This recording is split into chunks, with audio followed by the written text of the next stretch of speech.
Ang laki na ni baby. Diba? Pwede na nating ilaban, no? Ito siya, oh. Ito ang tunay na ano. Oh, pulupot-pulupot.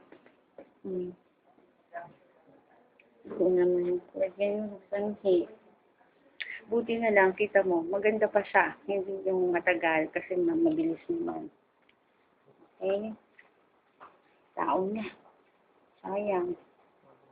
Laki na nga, pwede na nga natin itong nailaban kung nailabas ito. No? Oo, siguro kung sinabi po siguro sa barangay mo, ano, una pa lang. Kasi may bit pang mahina siguro. Dapat na ilabas yun. Opo. Ayan, kasi pusod, oh. Iyon, oh. Yan yung sinasabi ko sa'yo. Ang nipis. Ito yung dapat. Opo. Tapos dito pa. Sayang.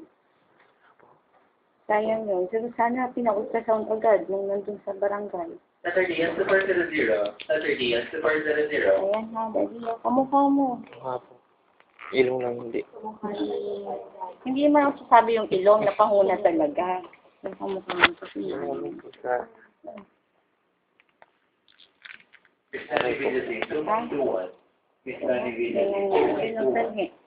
Third accident, walang problema.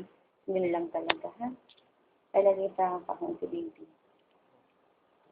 Pwede sabay siya sa paglabas ni... Iayusin natin lahat. Paano po yung bless ng father? Pwede ba itong ipag-bless Sa father sa taas? Para, alam ba, didiretso na lang namin sa... Pwede po natin tawag. Oo, pwede mong tawag. Tawag mo lang para pag-bless. Kailangan po ba niya ng damit niya? Blanket, towel daw para ma-ano man. Yung receiving blanket niya? Oo, para kailangan mabigyan. Yun na lang. Napapangin. Ate Edith! Sa kanan 5 days, sa kanan 5 days.